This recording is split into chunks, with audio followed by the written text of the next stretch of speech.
রাস্তা সংস্কারের বছর পার হতে না হতেই বেহাল দশা। রাস্তার একাধিক অংশে বড় বড় গর্ত। শ্রীভূমি জাতীয় সড়ক অবরোধ করে কংগ্রেসের প্রতিবাদ। কাদা রাস্তায় জমা জলে চারাগাছ লাগিয়ে প্রতিবাদ কংগ্রেস কর্মীদের। NHIDCL এর বিরুদ্ধে দুর্নীতির অভিযোগ। মিষ্টু দত্ত রয়েছেন আমাদের সঙ্গে এই মুহূর্তে। মিষ্টু, শ্রীভূমিতে আবারও সেই রাস্তার বেহাল দশা নিয়ে প্রতিবাদ আন্দোলন, আপডেট কি? সুমিত, দেখো, বিগত কয়েকদিন আগে আমরা সংবাদ সম্প্রচার করেছিলাম যে আসলে ই রিক্সা ওনার অ্যাসোসিয়েশন যারা একই ইস্যু নিয়ে NHIDCL এর যে কার্যালয় রয়েছে সেই কার্যালয় ঘেরাও করে এক প্রকার উত্তপ্ত পরিস্থিতির সৃষ্টি করেছিলেন এবং তাদের দাবি একটাই ছিল যে শহর বা শহরাঞ্চলের যেসব জাতীয় সড়কের গর্ত রয়েছে সেসব গর্ত আসলে খুব তাড়াতাড়ি মেরামত করা। এবং সেই দিনই মূলত ই রিক্সার ওনার অ্যাসোসিয়েশনের কর্তৃপক্ষরা জানিয়েছিলেন যে 29 তারিখের ভিতরে NHIDCL কর্তৃপক্ষ মূলত এই যে সমস্যা রয়েছে সেই সমস্যা তারা সমাধান করবে, না হলে ই রিক্সা ওনার অ্যাসোসিয়েশন তারা পরবর্তী সময়ে বৃহত্তর আন্দোলনে তারা যেতে বাধ্য হবেন। কিন্তু আমরা আজকে দেখতে পেলাম যে বিরোধী কংগ্রেসীরা একই ইস্যু নিয়ে আজকে আবারও তারা সরব হলেন এবং রবীন্দ্র সদন মহিলা কলেজের সামনে তারা এক প্রকার অবরোধ সৃষ্টি করে উত্তপ্ত পরিস্থিতির সৃষ্টি করলেন। কিন্তু এখানে লক্ষণীয় বিষয় হচ্ছে যে গণতন্ত্রের বা গণতন্ত্রকে রক্ষা করতে হলে সবল একটা বিরোধীর ভূমিকা আর যথেষ্ট প্রয়োজন রয়েছে। কিন্তু আজকে আমরা দেখতে পেলাম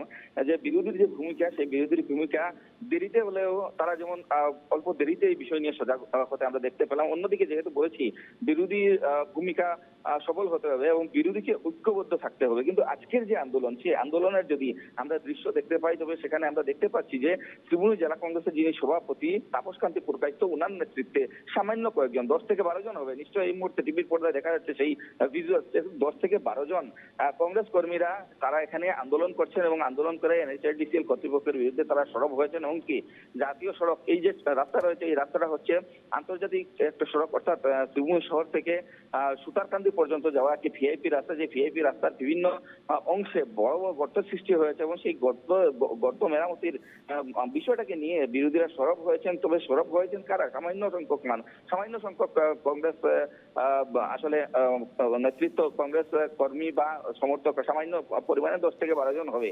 কিন্তু এখানে আসলে দেখার বিষয় ছিল যে যেহেতু বিরোধীর একটা ভূমিকা রয়েছে, বিরোধীরা সেখানে সক্রিয়ভাবে সেই আন্দোলনে তারা স্বতঃস্ফূর্তভাবে আসলে জড়ো হওয়ার কথা ছিল। কিন্তু আমরা দেখতে পাই বিরোধী কংগ্রেস বর্তমানে এমন এক পরিস্থিতিতে গিয়ে পৌঁছেছে যেখানে যখনই খুব বেশি সংখ্যক কংগ্রেসীরা যেখানে জড়ো হন সেখানেই কিন্তু ঝগড়া বিবাদ থেকে শুরু করে মারপিটের ঘটনা সংঘটিত হয়, তেমনটাই রয়েছে। বিরোধীরা বর্তমানে আমরা দেখতে পাচ্ছি এবং তাদের মধ্যেই নিজেদের মধ্যে লবিবাজি, নিজেদের মধ্যেই ক্ষমতার আর লোভ সেসব নিয়ে তারা সবসময় সরব থাকেন। কিন্তু এবার আমরা দেখতে পেলাম যে অর্থাৎ শ্রীভূমি শহরের যে সবচেয়ে বড় সমস্যা, বিরাট সমস্যা, যেটা হচ্ছে জাতীয় সড়কের উপর গর্ত এবং জাতীয় সড়কের উপর গর্ত থাকার দরুন বিভিন্ন সময় দুর্ঘটনার শিকার হয়। কিন্তু সেই ব্যাপারে বা সেই বিষয়ে দেরিতে হলেও আসলে বিরোধী কংগ্রেস সরব হওয়া পরিস্থিতি হচ্ছে, যেটা অনেক আগে তাদের করার কথা ছিল। যেহেতু প্রথমে শুরুতে আমি বলেছিলাম যে কিছুদিন 2-3 দিন পূর্বে শ্রীভূমি শহরের যারা ই রিক্সা ওনার অ্যাসোসিয়েশন রয়েছে তারা একই ইস্যু নিয়ে তারা সরব হয়েছিলেন এবং আন্দোলন করেছিলেন। NHIDCL